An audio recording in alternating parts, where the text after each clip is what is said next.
With so many awesome characters currently in Kaiju number 8, one of the main things that I'm sure people are overlooking is the quality and value of the SR characters on your roster. Did you know that some of these characters have immense utility and are the types of characters that you should be looking to plug into your team builds alongside those hyper coveted SSR characters I'm sure you're looking for and using?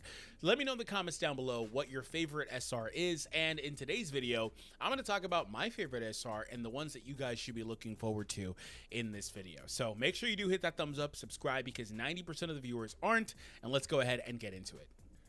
I've still got quite a lot of work to do, but one of my favorite characters out of all of these SRs that I couldn't ignore, it was Mina. So Mina is actually just a dedicated support character, and you know, I was going through the SSRs, and if you want to see that video, I'll leave a link down below in the description. It's a tier list style video, and I basically ranked all the SSRs. There were some qualifiers, like I didn't really look into Ascension. Stay tuned because I will be covering that in an upcoming video soon.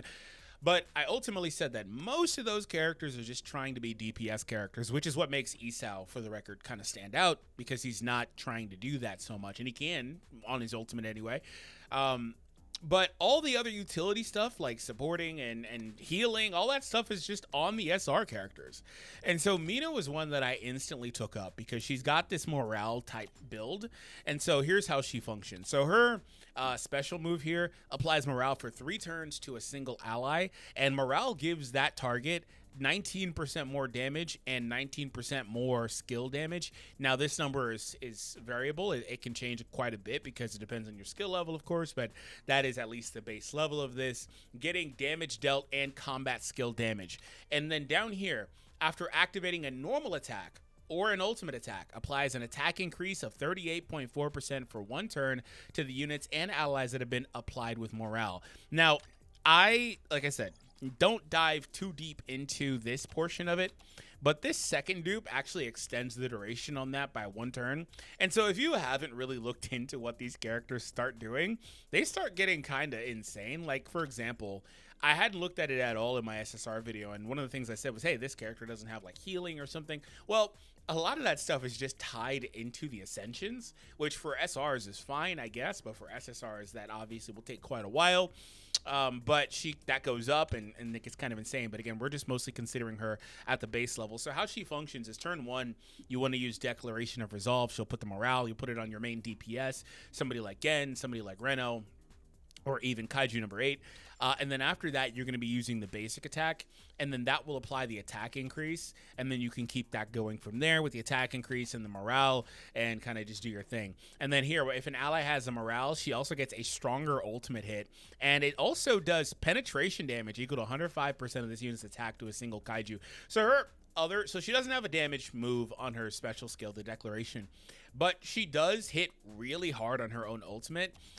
We don't really talk much about follow-ups because they're kind of just there, I guess, but her basic isn't really doing much, but her ultimate, when she does get around to it, does do really good damage, so keep that in mind. So right here, after activating the combat skill, as well, which is her turn 1 skill, she gets a 20% speed increase to this unit for 1 turn. So immediately after that, she's going to skyrocket in speed, and that's going to help her get the next normal off soon. And then after that, you really get going.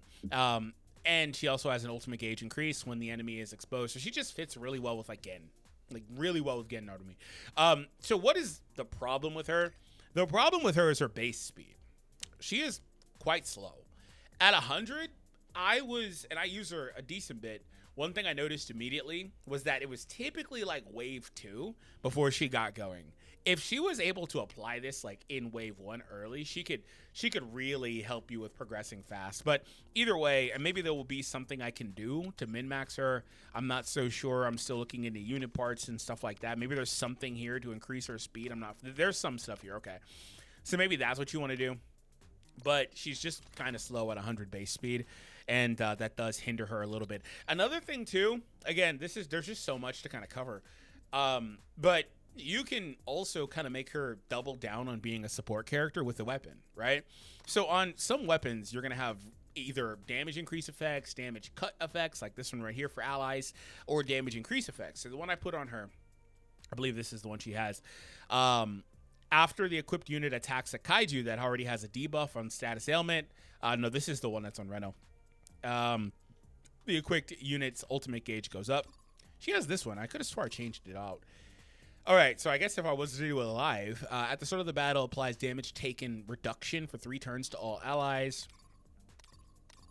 Activates ultimate, applies healing multiplier, kind of whatever for her because she doesn't have healing unless it's deeper in her limit breaks. Okay, this is the one I would use. So gives her effect resistance again, so she already has that in the passive, so extra there. Also, after the equipped unit activates the ultimate, applies damage dealt plus 6%. So that's another thing. So she is trying to throw that ultimate on the 3rd turn or so. After going special into the normal, into the ultimate, they will also get a 6% increase, and they should still be morale boosted. So that's another way you can make her work. She also can get the equipped ultimate gauge up. So there's just a number of different ways with the ultimate, or with the weapons, that you can make use of these characters. Now, speaking of another utility support character, let's look at Hoshina here. So Hoshina is kind of similar. He's doing a similar thing in that he has a skill that's dedicated to applying support. This one's different though. Applies single target and blast attack damage plus 35.7% for 2 turns to a single ally. If the target is the battle buddy, though, you randomly remove one of their debuffs. So a little bit of a cleanse, but he has hyper-specific buffs that he's applying here. So a single target blast attack damage dealt, right? So there's not a ton of those in here that you can kind of look. In fact, I think the SSR Ashiro would fit that requirement. So she would probably, and that would make sense. She would probably benefit from that. But he also applies that if you're building a team around that. You could technically get benefit from that though with other characters, right? Because it's not both in one. It's just individualized buffs. It's 2 different buffs. So like he's got single target moves here. Yeah, they're individualized buffs. So you would still technically be able to get that buff on anybody that can do like a single target attack, right? So 35% damage dealt is solid. And then again, the cleanse there. And then right here, he does some fun stuff with speed. So after attacking, applies 14.7% speed to the battle buddy on his ultimate for 2 turns, right? So enhancing the speed on the ally for 2 turns with the ultimate. His ultimate didn't really do much damage, but that's fine because it's also just supporting, right? So the passive here, after activating the combat skill, which again is his initial turn, just like Ashiro's was, if SP is 2 or less, applies 16% for 2 turns speed boost to the battle buddy. And if SP is 1 or less, the crit damage goes up by 32% for 2 turns to the battle buddy. So he's got a specific skill that's there to support. He's also got battle buddy specific bonuses as well. This unit in the battle buddy's normal attack damage also increased by 20% as well, another buff. After activating the combat skill, he gets a 1 turn 15% speed increase. So he's actually like got some very overlapping things with Ashiro, just the focus is different. After he takes his first turn, he gets 12 on the ultimate gauge. Okay, so I wanted to talk about a healer. I don't know how much you need a healer right now. I'll be able to tell you in a couple of days. But Akari, I have to go through a couple other characters I just got, but she may be the only healer so far. I have to see. Don't quote me on that. I actually want to see her first do. Effect res, healing multiplier stuff. Okay, ultimate gauge, combat skills. Okay, so she's got a heal, right? So that's the main thing. That's the main thing. When recovering an ally that has 25% or less remaining HP, the unit's healing multiplier goes up by 11%. So when they're low on HP, she heals more. She does a single target heal or hit there, excuse me. Her ultimate is just flat healing. There is no damage or anything like that. She doesn't actually do damage on anything but the normal attack or the follow-ups, which is not the worst thing. And by the way, when it comes to team building, I think Isao affords you a lot of flexibility because he can be dual role, but which is why they neutered him a little bit by giving him attack scaling on, I think, 2 of his 4 skills, but technically 2 of the 3 because follow-up again is kind of whatever. But anyway,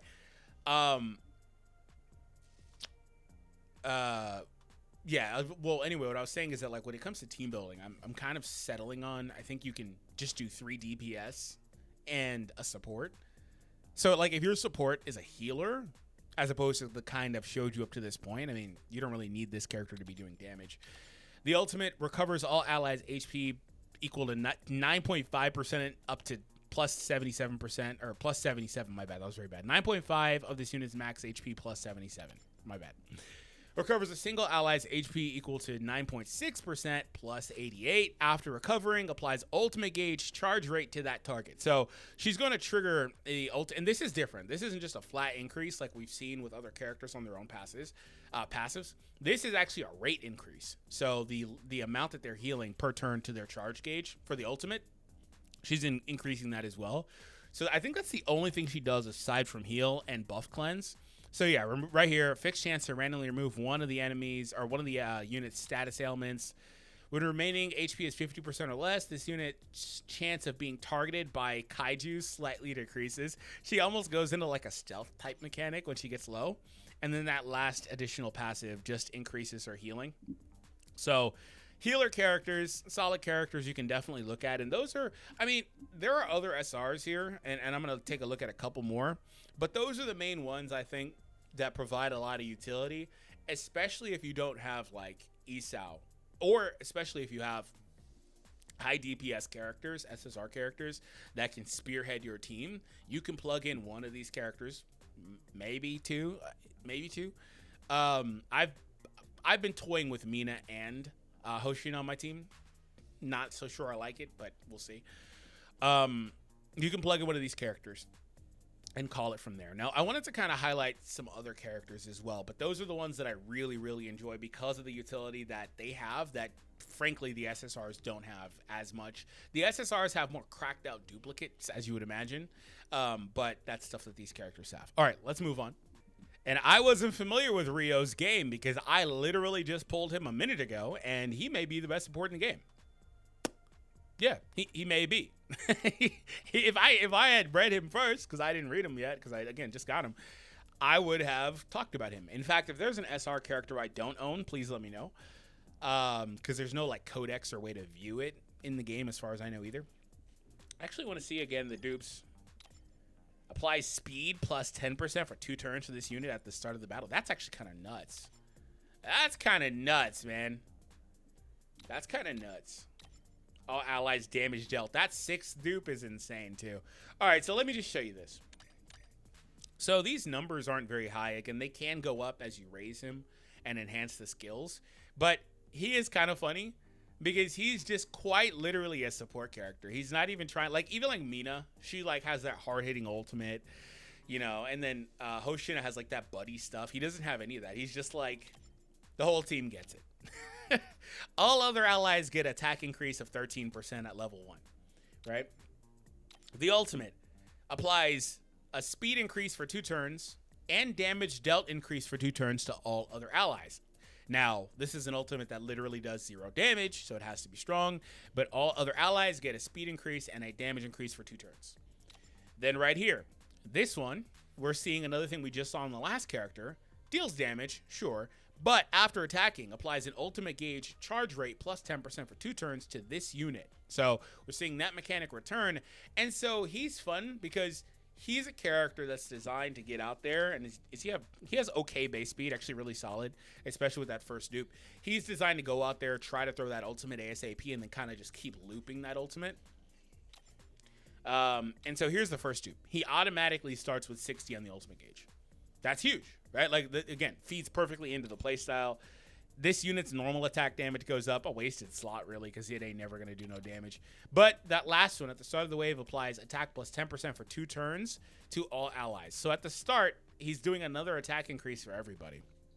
And this game doesn't actually have a mixed stat or anything like that. I mean, they don't do magic, so it's not like they need a mixed stat, anything like that, I guess. But there's no, like, int stat. It's just all attack. And then, other than that, I mean, you see the effects down here. That's mostly it. They have other types of damage dealt, right? And then they have penetration, all that stuff. These are things that we don't really see a ton. They're mostly restricted to the gear system. But otherwise, just attack and damage dealt is the most important thing, and he's able to provide both of those at full ascension, but full ascension's kind of a, you know, not really worried about that right now. But he's really solid. Maybe I value Mina still more because her ultimate can hit pretty hard, but really good. This guy is like Mini Isao. He's trying to do some of the similar stuff. Defender type, also functions off of shields, also increases aggro. After that, though, he kind of just turns into an okay character. He does have a freeze here on the ultimate, which is solid because freeze is really good. That's one of the main things that makes Reno really good because the turn order goes down. And then they also take some extra chip damage. 40% of the player's attack seems kind of high. I think that feels higher than I remember on Reno. Yeah, it is higher. His is almost double Reno's. Interesting. I mean, it's kind of whatever. Reno's doing a bunch of chip damage no matter what. So, yeah, he's kind of trying to function similarly around shields and stuff. So, I mean, if you need a character to kind of draw aggro, that's fine.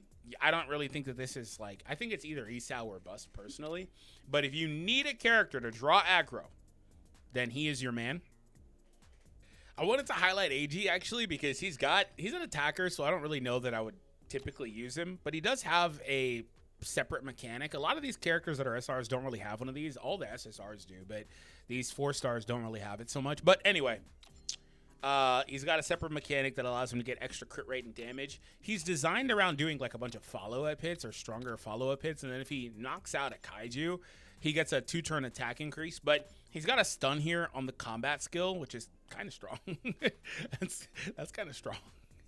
80% chance, my bad, not guaranteed. So I can certainly see that being valuable. He's also got AoE hits on the ultimate, single target there, single target here. So he's got an AoE hit on the ultimate. I can see the stun being very valuable in a lot of content against bosses, unless there's some sort of like stun immunity, which I wouldn't be surprised about. He may actually be a sleeper character. He's not the most impressive character, but with the stun, I think that shoots him way up the list as a usable character, AG does. So that's something to consider. At this rate, we may mess around and go through the entirety of it. Haruichi here, he's kind of whatever. Another support character, but he is a debuffer and a buff clearer. So that's, again, another thing similar to the AG that is valuable, right? The ultimate here randomly removes a buff from the target. Who knows when that could be useful, when that's going to be super valuable. Also, 75% chance after attacking on the passive to decrease the enemy's speed by 6% for 1 turn. He's got an attack decrease here with an adjacent hit as well. And then right here, randomly removes one of the single allies debuffs as well after activating a follow-up. So he can take off the debuffs from your allies as well. So he has some stuff here to increase his ultimate gauge and damage. Not really too worried about that stuff, but there could be usefulness in there as well. I had actually just got Tae, and I'm actually kind of impressed by her, to be honest.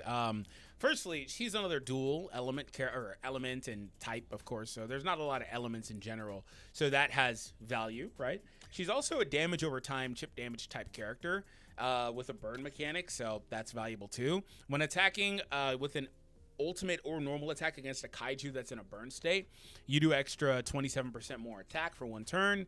And then right here, before attacking, applies damage dealt plus 5.5% for 3 turns and damage over time multiplier plus 16% for 3 turns to this unit, and then deals a shot and fire damage to a single target.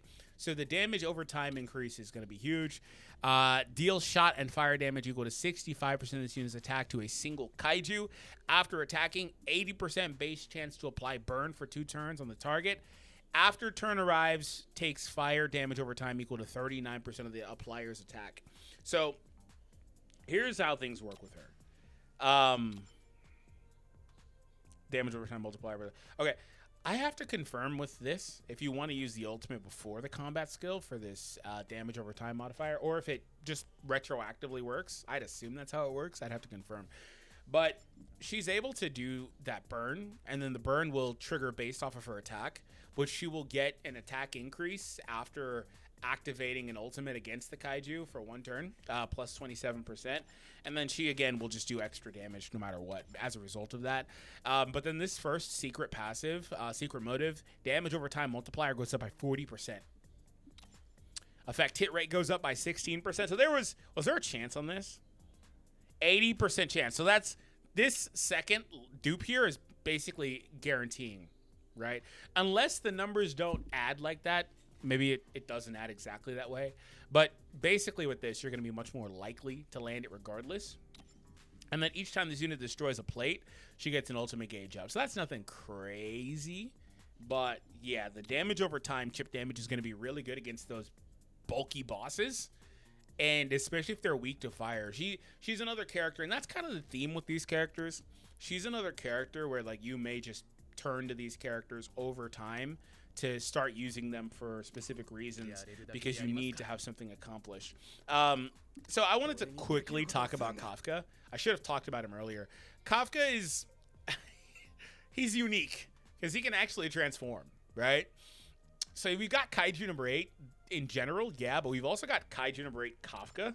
So and this guy, because of the he doesn't, so he gets stat increases, he de-equips his weapon. I don't think he can, I'm pretty sure he can't have the gear on either, but he gets stronger, right? 55% attack and 30 or 22% defense. But he just turns into a DPS.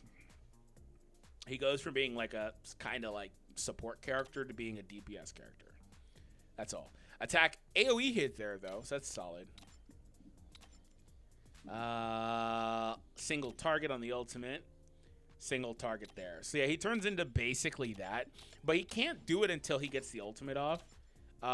He gets 99 charge gauge value there. You need 300. He starts off with 60 after activating ultimate. No, never mind. That's after using the ultimate.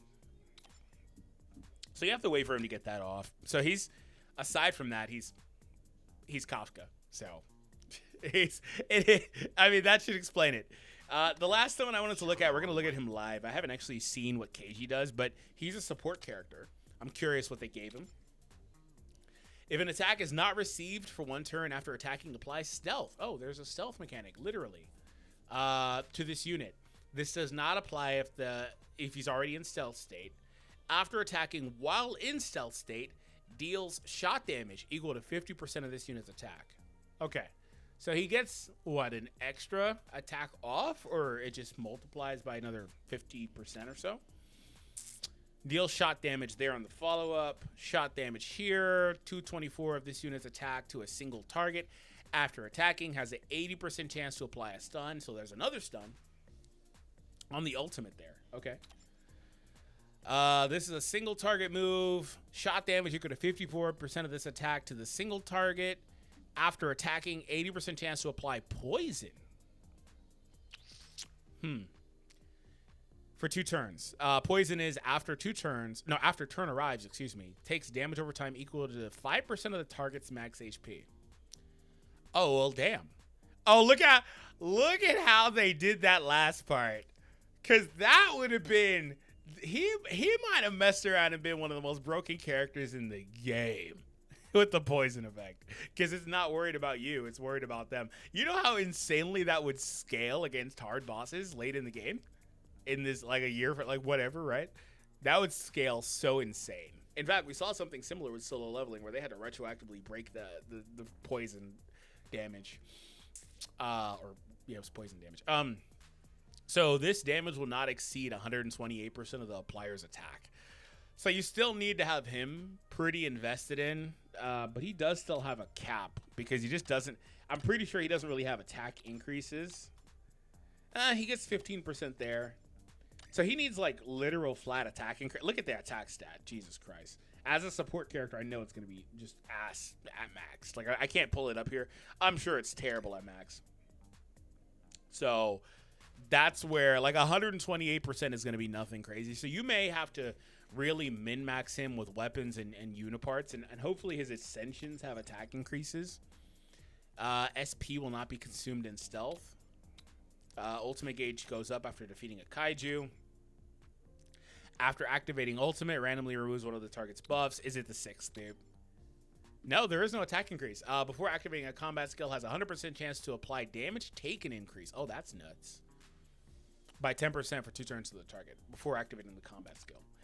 Okay, so that's going to really increase the damage of the combat skill, of course. I mean, nothing crazy, but the combat skill was the one that applied the poison to. So the basic does nothing. So yeah, he's a poisoner with stun. Also stealth, for what that's worth. I mean, Will not be targeted by kaiju attacks. Will become selectable if all allies are in stealth mode. Okay, yeah, that's okay. So you can't.